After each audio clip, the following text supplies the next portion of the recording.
Welcome to episode 31 of Comic Book Nation, the official podcast of Comicbook.com.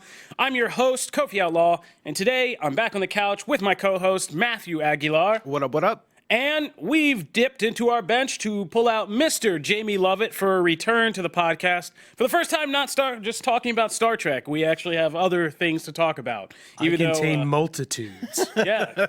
Jamie does contain multitudes, which is why he's here today, because we are going to be breaking down some of the big things that are going down in Marvel Comics, specifically, or especially rather, for the Fantastic Four and X-Men. Two sets of characters who may or may not be important to a certain movie franchise that's been unfolding. We are also going to talk about Disney acquiring Hulu in a big surprise move. We're going to continue to talk about some Star Wars things that are kind of unfolding on that front. And we're going to take a dip into some DC TV to talk about Arrow's season finale and the new Batman Hush trailer that dropped. One of the most highly acclaimed Batman stories of probably the last 20 years is getting a movie, and we're going to talk about the trailer for that. We will also dip into Game of Thrones because it seems like we can't get away, or the world can't get away from Game of Thrones. So we'll be talking about Game of Thrones penultimate episode, the one before the final episode this coming week, and why fans are so pissed right now, rightly or not. So that's a lot to talk about, so why don't we just get to it and begin right at the top. Disney has snatched up Hulu.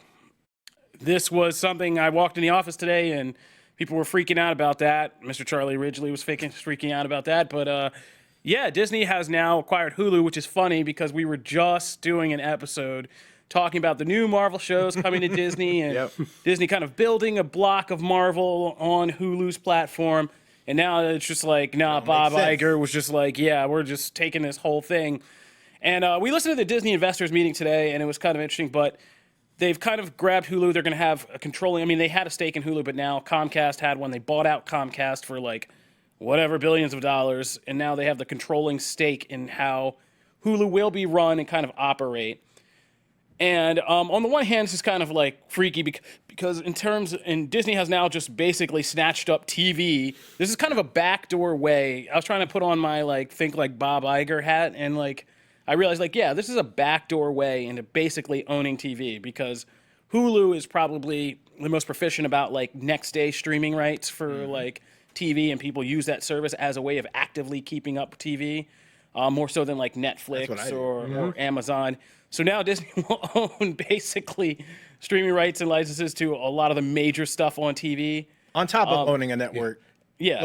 On top of owning television ABC. Presented by Disney. Yeah, exactly. Television presented by Disney. Fox was always the biggest next day streamer on Hulu for all the major Fox shows, and because they own that stake. Yeah, exactly. Disney bought it. Yeah. Yeah. Now they got that too. Now I wonder if that was the bigger point of the whole thing. Exactly. The far-reaching kind of implications and impact of this Disney deal is even more so. They're chess moves ahead than most of us were ever thinking.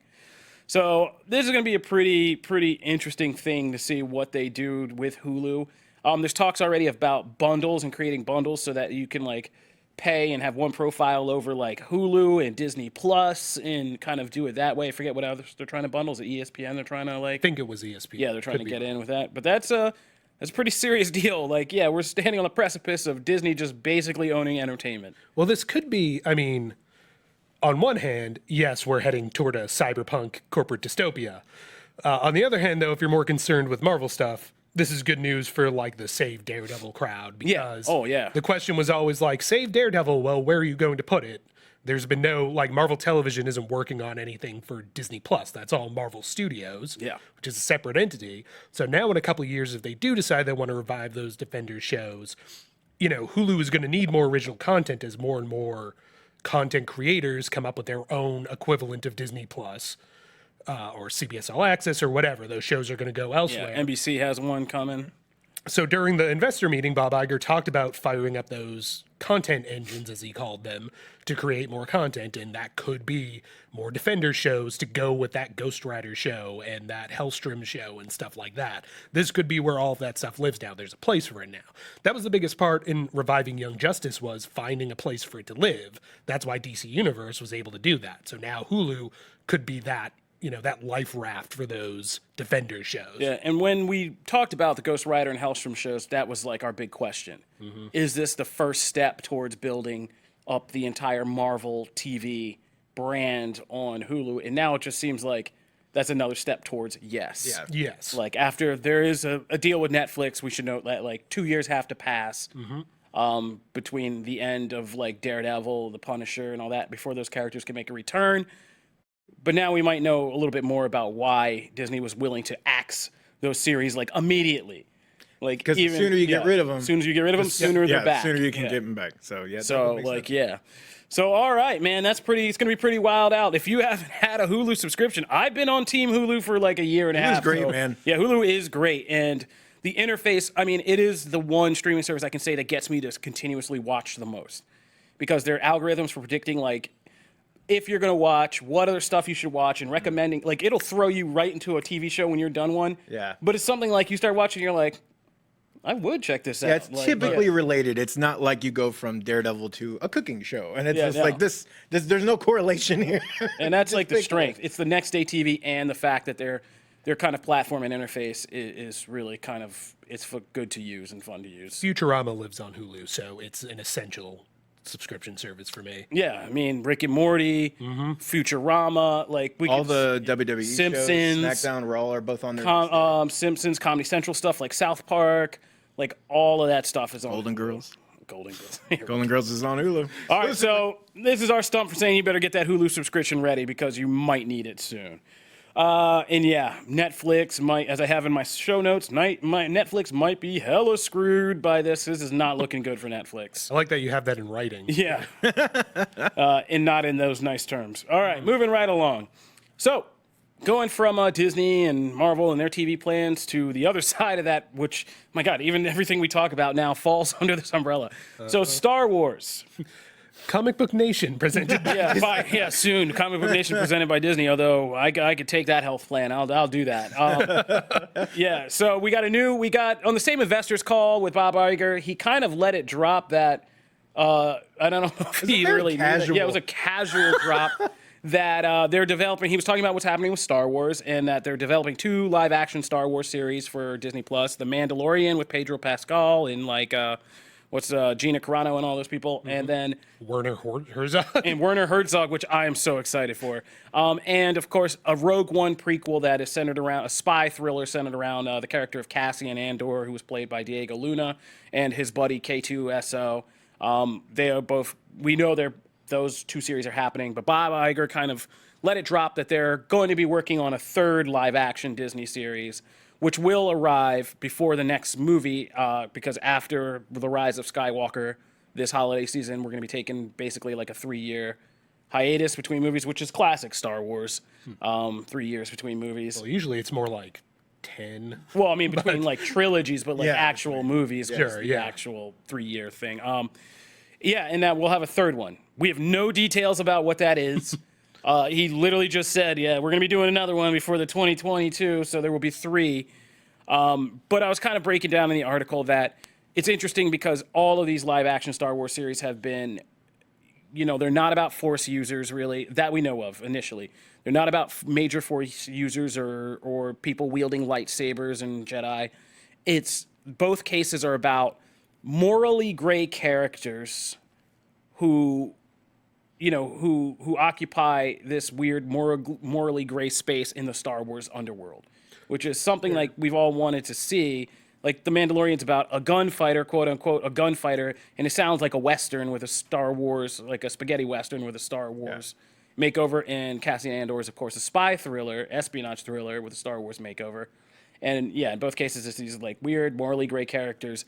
So I'm kind of interested to see if that's like a pattern and what this 3rd series could be. I wonder if it's like, maybe it's because we were just talking about the Marvel Netflix stuff, but like it's very similar in that way. Like Marvel kept the big hero stuff in the movies and went dark and gritty with those initial Netflix TV shows. So I wonder if that's a similar strategy with Star Wars. Keep the big lightsaber hero stuff on the big screen and do down and dirty, gritty smuggler stuff on the small screen. And then it all feeds together. I mean, you have a fully developed world if you take both sides Yeah. of that, right? And it's something that people have wanted to see for a long time. Bounty hunters, gangsters, random gunslingers. We didn't know we wanted spies, but I'm really interested in a spy story. So what do you want to see in the third one with the other two established as they are? I mean, spy thriller and then... I think out of the original trilogy, out of all the trilogies and all the spin-off films, I think the gangster stuff is the most interesting to me. Like, I like Jabba's world, the stuff, him working with bounty hunters, and even in Solo, I liked the whole thing with, like, what were they, Red Dawn, or like whatever the hell Paul Bettany's villain group was with and Amelia that Clarke kind of being shadowy organization. And I love the Clone Wars Darth Maul stuff with him being on Mandalore and becoming a crime lord.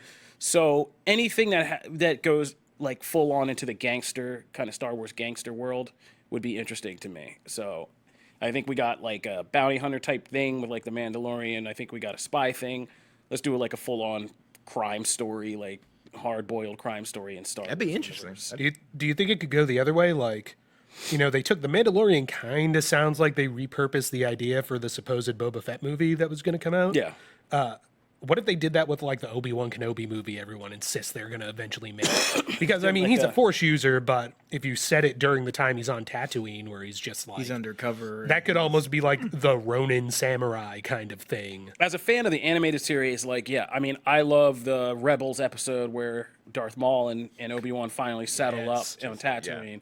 It's a fantastic episode. And, like, that version of Obi-Wan is so interesting, who is so very powerful, but can, like, never show that power because he's in hiding, not only in hiding, but the idea that really trips you out in that episode is him having to wait through all these terrible things that are happening for the hope of something he knows is coming down the road, and having to wait and do all that would be a very interesting kind of good dramatic series, especially if they land somebody like Ewan McGregor to come back as Obi-Wan and just his daily struggles and just expanding that, like Clone Wars, almost like all the fantastic stuff you'll find out he did while in that like 30-year period that he could never talk about and nobody has any record of, and like it's unsung because he was just some dude in a cloak like running around. Yeah, I feel like that would be the perfect way to, from a universe perspective and building that universe, showing how like the flashy, shiny,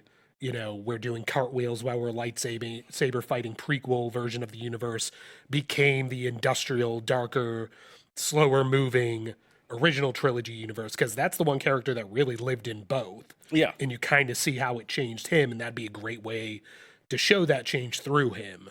Through those stories. And it is, it's something that you do see like within the later stories compared to the one, like, yeah, he was a flippin' fool like in the prequels. And by the end, it's like Obi-Wan's a guy who doesn't make a move without some strike, like having some kind of monumental purpose. He went from Duel of the Fates and Phantom Menace to one-shot killing him in that in Clone Rebels, Wars episode, or sorry, Rebels episode. Yeah, exactly. He's just like, all right, we can have this fight. And he's like, Darth Maul's like mouthing off and doing all these tricks, and Obi-Wan's just like standing there calmly and like, I don't do that anymore. We're done. One strike, you're done. Like, and that's a like, great arc. Yeah, and that's so like real samurais. I mean, that's real samurai. I would definitely like to see that series. So, Obi-Wan, Disney, if you're listening, we want an Obi-Wan series. All right.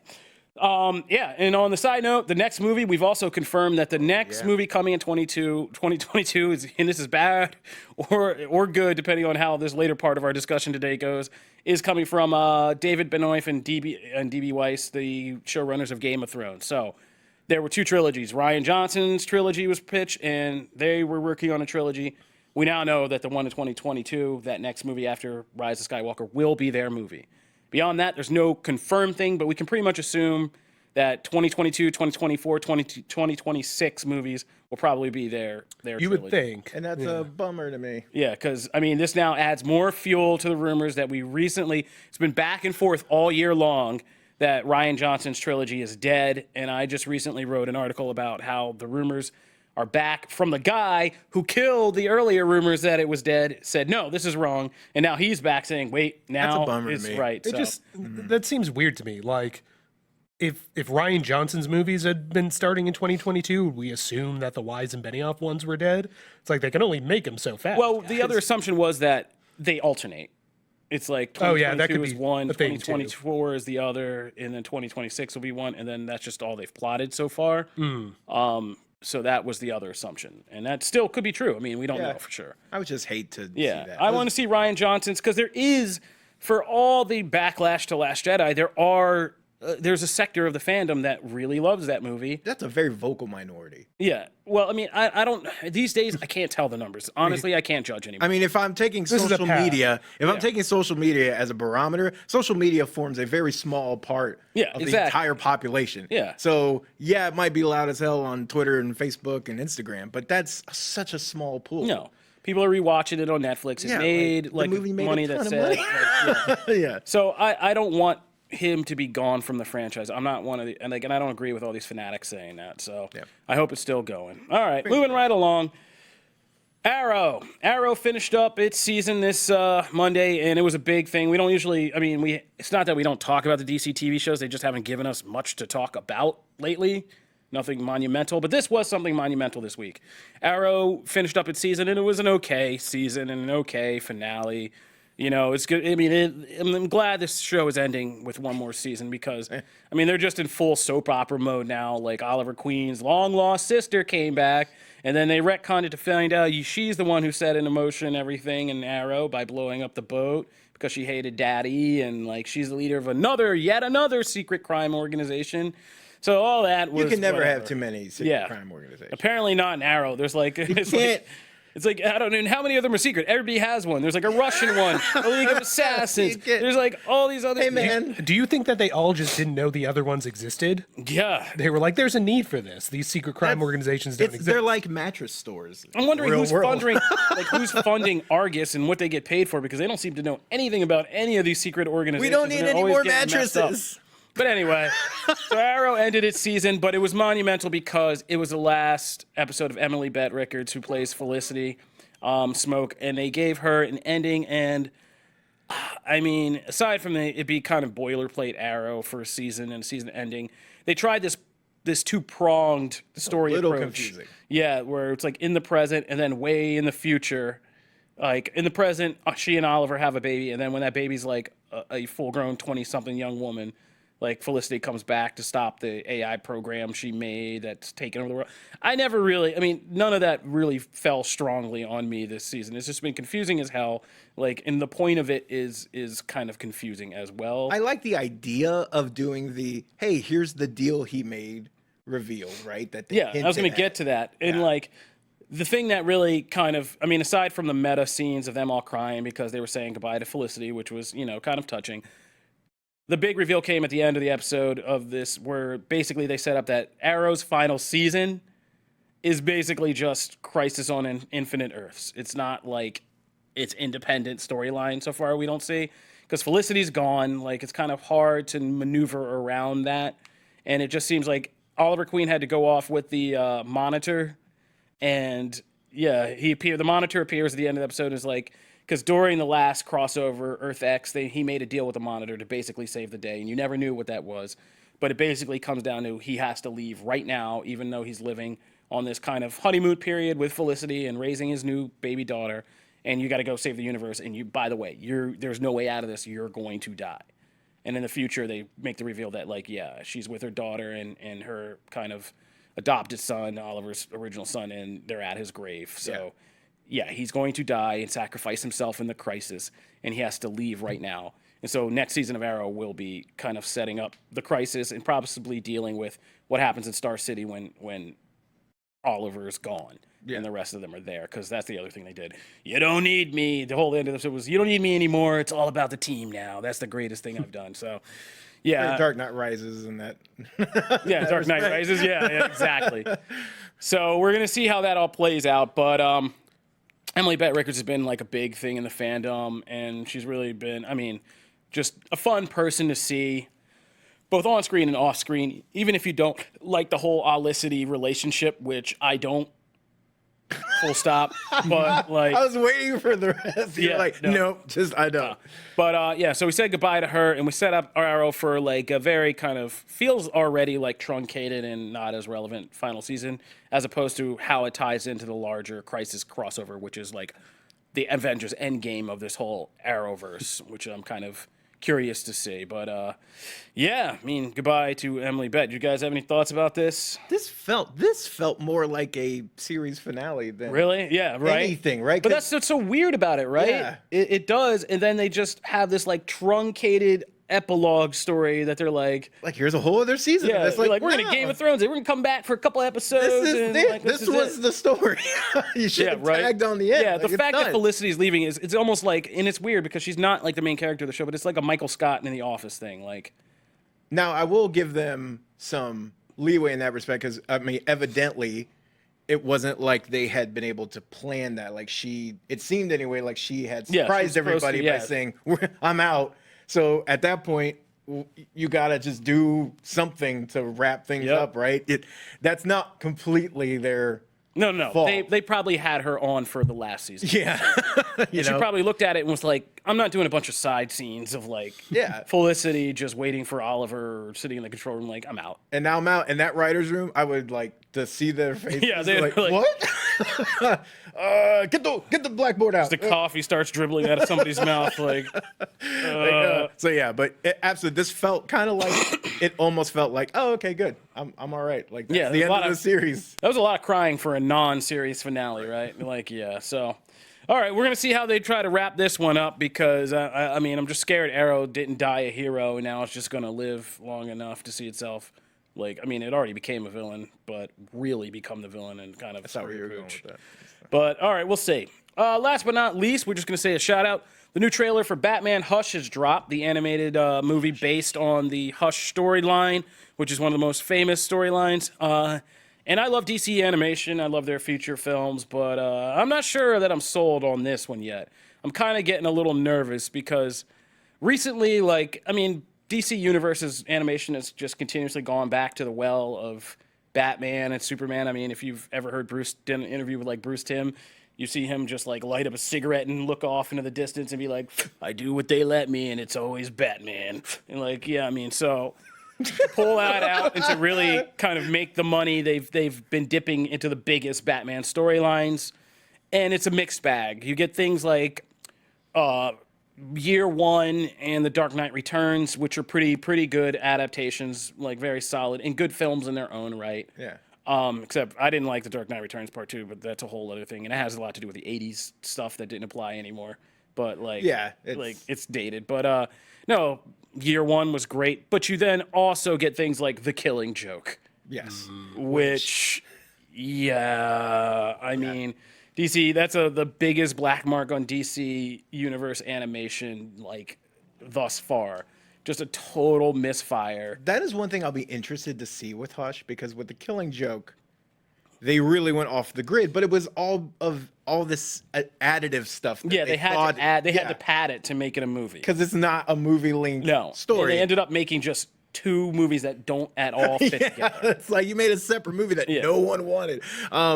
And with this, I'll be interested to see how closely they stick, because there's enough material here to last a movie length. Yeah, and we already are seeing the beginnings that like there are going to be some significant changes to how they approach the story. The whole beginning with Batman and Catwoman and Hush kind of taking him out there is different than like the robbery heist thing with Killer Croc, the kidnapping scheme that starts in the comics and then leads I did to like Wayne the cut getting line injured. was there. Yeah, like that part's cool. And I just don't.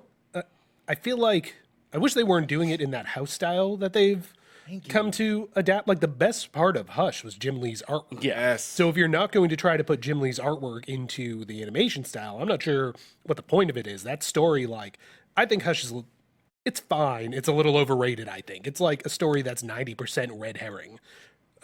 You get to the end of it and find out most of what you just read was actually not what happened. Yeah. But anyway, if you were to bring Jim Lee's artwork into that animation style, I'd watch it anyway, because it's story or not, it's beautiful to look at. But if you're just going to do it in that house style, then I'm not really sure what you're hanging your hat on here. I don't also like a pretty deep, like woven story in terms of character arcs and depth and how it moves through time. And like, and there's a lot of slow development that leads up to big reveals and like culmination. But like, there's way more than you could do in just like a hour and a half movie. Or they're taking it in a weird direction. Like the reason why Hush is popular is because, like most of Jeff Loeb's Batman stories, it features like the entire Rogues Gallery. It's just Batman going through the gauntlet. It's fun, even if it's not like doesn't hold up when you reread it. But it seems like they're going the other direction and trying to like make it more of a mystery. And that's the thing that I was noirish gonna instead get of to. playing up the action. I mean, everybody kind of knows the story of Hush, but like the thing about Hush that I think works in the books a little bit better that doesn't work on the page is how it's set up is the central mystery of it's one of those things like if you watch enough mysteries, you're always clued into the fact that if you are watching a mystery story that happens to also introduce a new character never before seen in a series like that's your guy, you know? And Hush, an old friend of Bruce Wayne's come back to town at the same time a new Batman villain appears? Yeah, I exactly. wonder. And in the comics, even though it's like pretty obvious in the comics itself, like they still get away with it because there's a legitimate reason for Thomas Elliot to be called in because Bruce Wayne actually needs him like to save his life. And then it becomes a kind of interesting side story about who Bruce Wayne really is, fleshing out that character through this other character. And it makes it seem like this guy could be like a recurring new supporting character before the big turns happen. And they also played on the Jason Todd stuff because at that point in time, he hadn't come back yet. So you were able to play on that. It's that red herring I was talking about. Yeah, now, I mean, no, it's long enough. Hush, good. That's long enough to talk about spoilers. But like now, he's been around for years now. He's been back. Some of that is gone. Because I remember reading those issues week to week, or sorry, month to month, and be like, you know, is it Jason? Are they going to do it? Like, is it not? And like, that was a big part of it. And now some of that specialness is gone. I agree with Jamie. I think for Public Enemies and the Michael Turner one, that I always forget what the name of that series Apocalypse? is called. Yeah. Yeah. Those animation styles mimicked the art. And that's what made, you know, those come to life. And this one, I came away with it from the last couple of DC animated projects and been like, this looks... Well, they just streamlined it into the same house animation style. I mean, they went for the shared universe thing where everything's connected and it's just Batman, and then Justice League, and Batman, then Justice League. Sometimes that's fine. Like the Death of Superman, Reign of the Superman one, I thought was pretty good. Yeah. And that was fine with the house style. But, you know... This one's so when the draw of the story is the art, it becomes a problem. You're talking about bright, vibrant art, and this is just kind of a dark tone thing. So, yeah, I'm not sure this one's going to work. I'm not going to hate on it because I love DC Universe, but yeah. Oh, yeah, I'll watch it. I'm not sure it's going to really it's going to work, though. So, all right. On that happy note, stay tuned because when we come back, we're going to talk about Game of Thrones' penultimate episode and all the big reactions to it. And we're going to talk about some big things happening in comics, including with those little characters, the Fantastic Four and X-Men. So be sure to be here for that.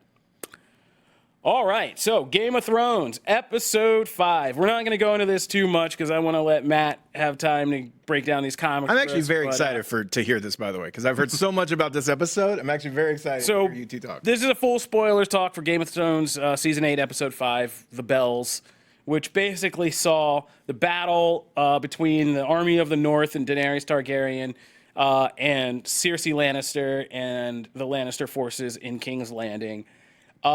And basically the big controversy of this episode is this major turn that comes with Daenerys, in which Cersei's been using the inner walls of King's Landing and the Red Keep as basically a human hostage farm where she's letting people in under the guise of being this benevolent ruler who's going to protect them from the crazy dragon queen who's invading. And basically... Daenerys comes in with her army and her dragons, and it looks like we're in for this major battle sequence and another back and forth, who has the advantage thing. But no, like, Daenerys and her forces, like, slaughter, like, Cersei's navy. There's this hilarious scene with one of the sellsword, these mercenary companies called the Golden Company, who line up in this big ostentatious, formation out front of the city with their leader riding on a horseback, and they just get all wiped out by dragon fire in like 3 seconds. They have all these new weapons called scorpions, these dragon-killing harpoons that they surprise attacked and killed one of the dragons with. They all Daenerys is like, nope, I've learned about all this since you killed one of my dragons, and she just wipes out all their defenses. And there's a pause in the middle of the episode where the Lannister forces are kind of ready to surrender. These guys don't want to fight anymore. And there's this face-off on the ground with the soldiers on the ground and the dragons perched up. and Cersei Lannister's watching from her like little stronghold in the Red Keep, and it looks for a minute like Daenerys can like surrender or just end the fighting and make a peaceful end to this whole thing. And she's like, nah, F it. And she jumps on that dragon and she just starts lighting up this whole city. And she just burns down the city. She burns men, women, children, just like everything. And it's pretty. And it was Miguel I always butcher his last name, Sapachik or whatever it is, one of the biggest kind of regular Game of Thrones battle directors. And like, yeah, it was pretty intense. Like, it was just, a lot of it was shot from the perspective of the good guys who were fighting in her army on the ground as they are trying to run through the city and just like make their way through this chaos to different objectives, and just watching all this fire fill up, all these people being burned alive or slaughtered or raped and like by the soldiers. And like, it just became a full bloodlust, like explosion of bloodlust that like Jon Snow was horrified by and the viewers were horrified by. And it made Daenerys look like she had transformed into her father, who was called the Mad King, specifically because his whole dream before he got killed was to burn down King's Landing and everybody in it. And so she accomplishes that goal. And man, people are losing their minds about this episode, about everything from what it does to Daenerys to how the Lannisters, Jaime and Cersei, came to an end, like hugging in a crypt that's falling on their head. And yeah, man, it's going to be crazy. There's going to be so much. There is a lot of. I mean, there's like, so much. There's so much to unpack animosity in this episode. Yeah, and that's the thing. Like, that's my biggest takeaway from this is people should remember that. Entertainment stories, they're not always all good or all bad. There are very mixed things in this episode. Like, was Daenerys' turn executed poorly? I think so. I think it was rushed. I think the direction she was going in and taking in, if you look back, yeah, they set that up. And yes, it makes sense at a certain point for her to go in that direction. But I feel like they tried to do a season's worth of work in an episode and a half. And that's why everybody feels like, like it didn't work, like it wasn't earned. Exactly. But yeah, like to me, Game of Thrones to me is to like Lord of the Rings what like Watchmen is to superhero comics. It takes all those power fantasies and stuff you have and shows you the gritty, brutal reality. So the idea of, a magic princess riding on a dragon to save the day and then burning your city to the ground is 100% what Game of Thrones does. That all makes sense to me. It's the character beats got squashed in the show's like full sprint to its ending, and that is frustrating. It's complicated, it's complex. I think the themes check out in the direction they're going, but yeah, the characters all kind of got lost in the shuffle, and the supporting characters especially, like Arya ending up, goes all the way to King's Landing just for the Hound to tell her to go home, and then is just a point of view character so we can watch the city burn, feels kind of like a waste of a character that's been built up for so many years to be such a great character. It's, yeah, like we've talked about this in The Office a lot. It felt like a lot of the characters had their agency taken from them, like Jaime Lannister. I'm fine with Jaime and Cersei dying in each other's arms, but I feel like Jaime should have had a more definitive choice about where he stands in relation to Cersei before that. Instead of just, well, we happen to be here while the city's falling, so I guess we're all going to die. It just feels like the points weren't put on those character moments, so to speak. I'm kind of on the opposite end, and we'll just get here because we could be debating this for the rest of the show. But I think it's going to be interesting when people go back and have the chance to sit down and watch Game of Thrones season 6, 7, and 8, like in one block. I think a lot of the problem with this season is it feels rushed because I think there's a lot of subtle and detailed memory that's been lost because of the huge gap between season 7 and 8. That's a good point. Because I was watching some of them to prepare for season 8, and once you get back to season 6, when you start to move into Dany coming to Westeros and leaving that old storyline across the Narrow Sea, and everything that happens from that point on, Dany coming in, the Battle of the Bastards, like all this stuff that happens, I think we'll see a lot more of the DNA and seeding to building up to what happens now, because I think, and I'm going to write a little bit more about this, I think Dany is writing. Yeah, so Dany's basically like this queen who was a white savior, and like we were talking about before, in a foreign land.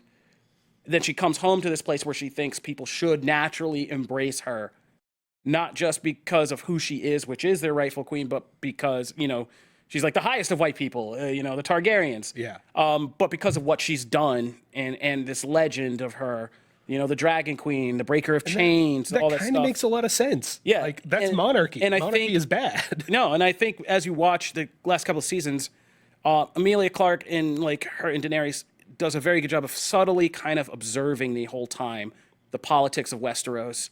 Every time she's in a room, how people don't flock to her. And I think like that party episode, I think is going to become more important as like we go. Like both of the slower episodes of this season are very important.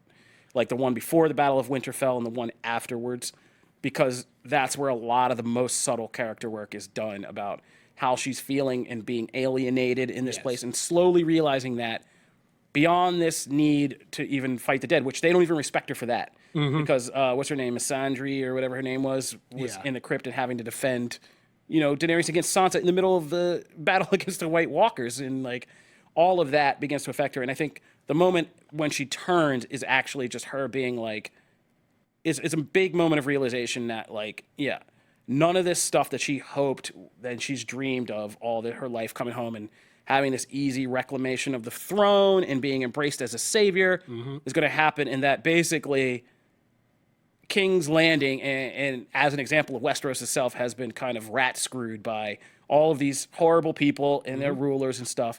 And it's just literally like, they're never going to respect me. I have to do something that's going to earn my rep right here and now, and this is it. I look forward. You're talking about just rewatching these late seasons. I can't wait to go back and rewatch the whole thing, specifically looking at her arc, because I feel like people have warned, like her advisors have warned her that this would happen when she went to Westeros. Yeah. And I really look forward to going back and examining her reactions when they try to tell her that, because it casts the whole thing in a new light, knowing where it's going. Yeah, and this is one of those things. I will say that, like, I'm pretty sure if we had more time to read the books. And which are focused on people's internal monologues and from the viewpoint of individual characters, like this will make a lot more sense. Yeah. Like there will be a lot more just brushstrokes of I'm here and this is wrong. I'm here, but this is wrong. And like kind of building up to her like freaking out and doing that. So I don't know. I'm saying all this and I'm defending it, and I'm an apologist for episode 5, but I'm setting myself up because I could be completely beheaded by episode 6 if they don't stick this landing. So you enjoyed it then? I did. I did. If they come out in episode 6 and there's already like big kind of Star Wars parallel scenes of her standing in front of a huge army, looking like an emperor, and if she comes out and is like, "I'm the Mad Queen," like I'm gonna have no defense. Let me say that I thought the episode was flawed. I think it was the like visuals and the production of it was fantastic. It was just they did not nail the landing with Dany's turn for me, and that was such a big part of it that it hurt it a lot to me.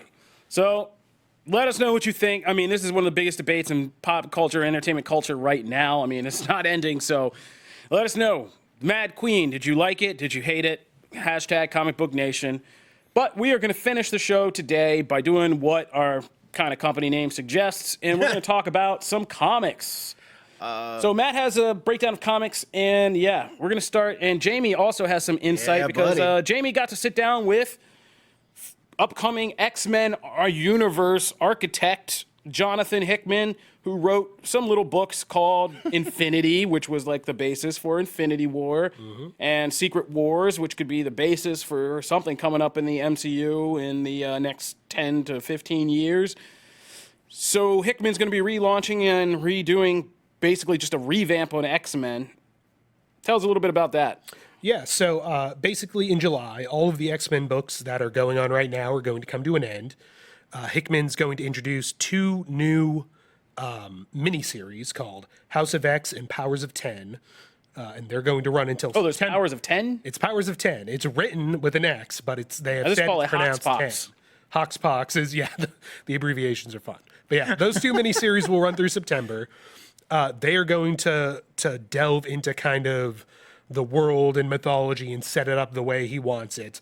And then sometime in the fall, I think September, they're going to launch a new X-Men line, all in Hickman's vision. He's going to write the flagship book, which we don't know the title of yet, and there will be some other books along with it. but this is being billed as and very much feels like the first really big historic moment for the X-Men since like Grant Morrison did New X-Men in the early 2000s. Yeah, which was the first big one since like Jim Lee and Chris Claremont did the Blue and since the Gold Claremont remake in the early 90s. Yeah, and which isn't to say there haven't been good X-Men comics since then. And they've tried to do this sort of thing too in the past, and it never quite works out. He touched on something in the interview that I think a lot of X-Men fans have felt, where so many of the recent X-Men comics since what Morrison did in the 2000s have all been on this kind of feedback loop where they're all X-Men comics about other X-Men comics. X-Men Gold was such a Chris Claremont pastiche.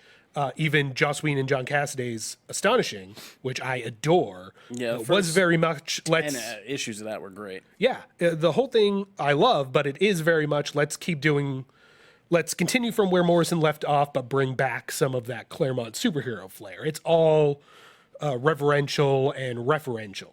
And so Hickman wants to come in here and with a new vision to redefine things and not necessarily be so referential. And in order to do that, he said, well, we need to kind of clear house. We can't have the ambiguity about what the X-Men are about right now. Is it this old thing? Is it this new thing? So we've got a hard stop in July and everything starts new, and it's going to be, probably the biggest thing happening for Marvel, if not in superhero comics that month. So if you're looking to jump in, that'd be the time. And they're going to announce those new books the week before the first issue of the miniseries comes out, which should be around Comic-Con. So as we said, Hickman had a big influence on doing like the Infinity crossover series that was a basis for Infinity War.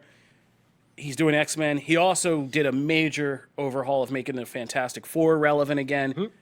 In your estimation, Jamie, how much of this is going to factor into Marvel Studios and what they're planning for these Fantastic Four and X-Men franchises? I mean, it's hard to tell because we don't really know how far ahead they've already planned, right?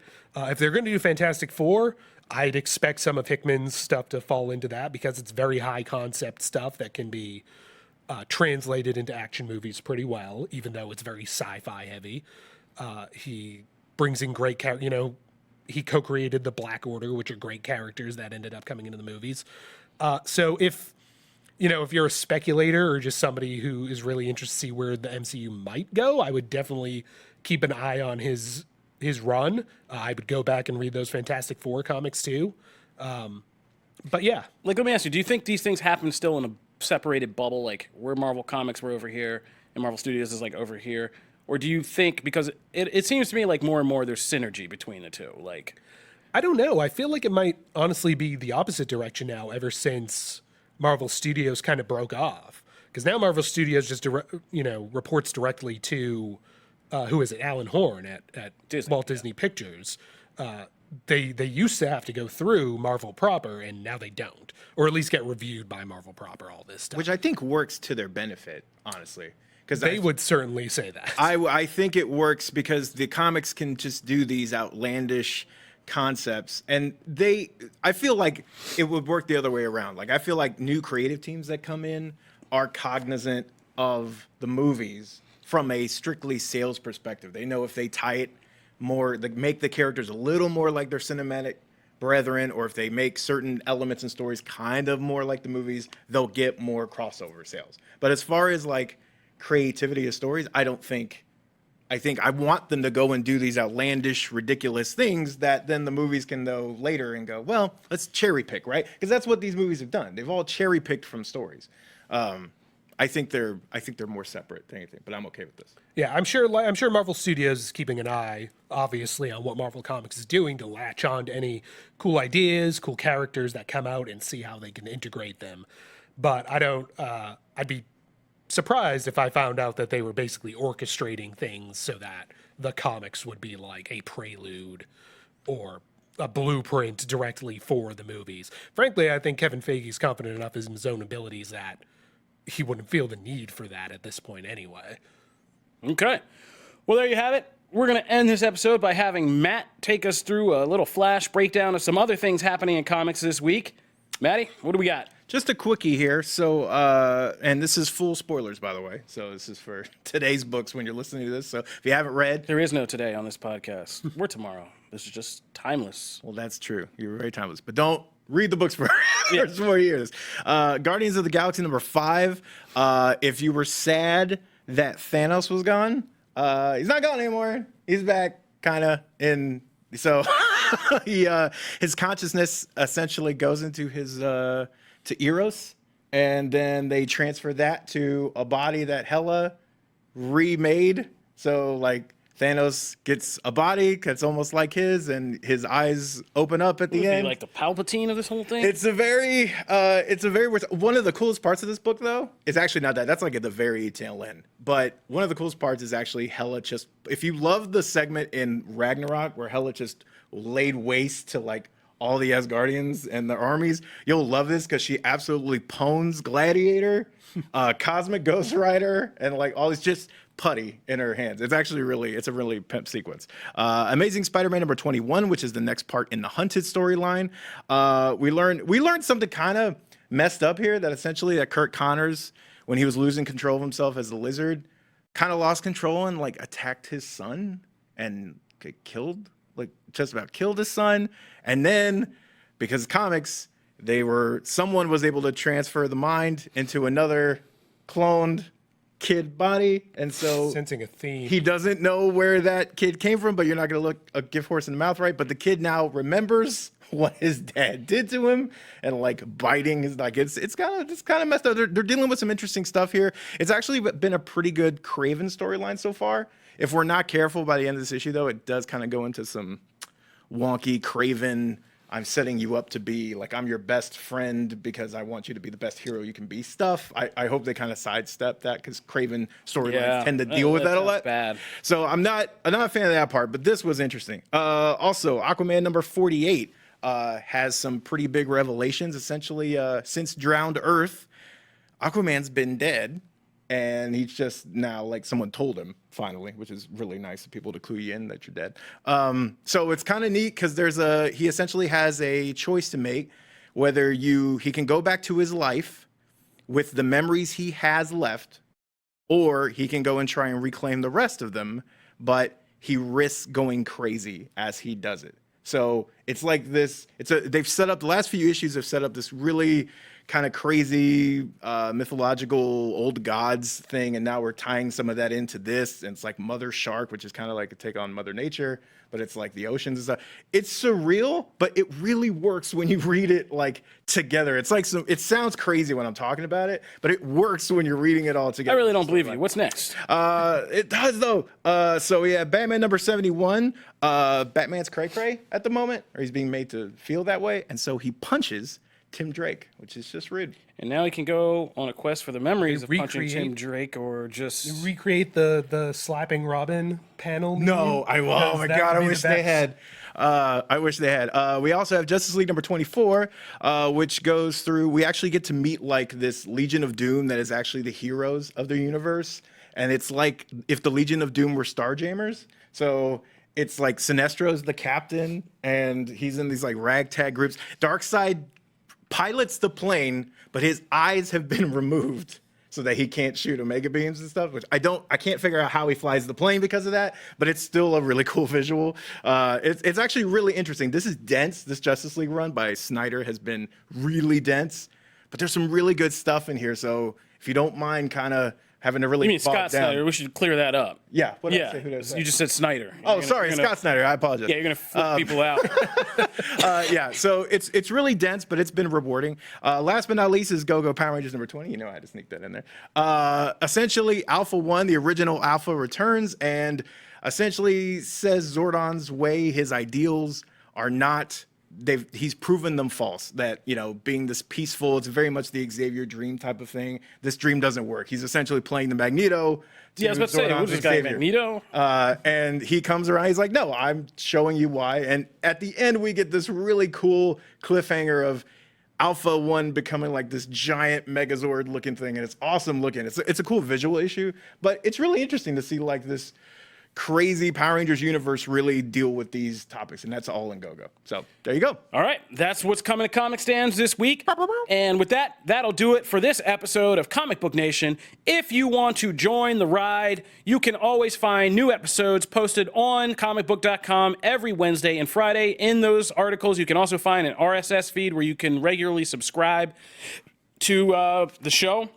And we have some improvements coming that'll make it even easier for you to go on the site and hear everything that we're doing lickety-split. So stay tuned for that.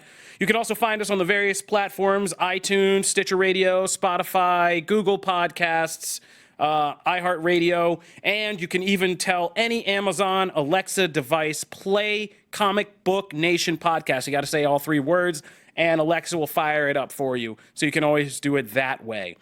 If you like the show, you can leave us a review. We're looking for more reviews. We've done a lot of iTunes, but we're looking for reviews on Spotify and Stitcher and all these other platforms. And if you leave us a good 5-star review, we will read some on the show. Every couple weeks we read them on the show. And if we read yours, we send you some comic book swag. So be sure to do that. If you want to continue any of these discussions, you can do so on social media at the hashtag Comic Book Nation, or you can contact us individually. You can find me, Kofi Outlaw, at Kofi Outlaw. You can find me at Matt Aguilar CB. Find me at Jamie Lovett. All right, that'll do it for us. We'll see you guys next episode. This is Comic Book Nation. We're out. Deuces.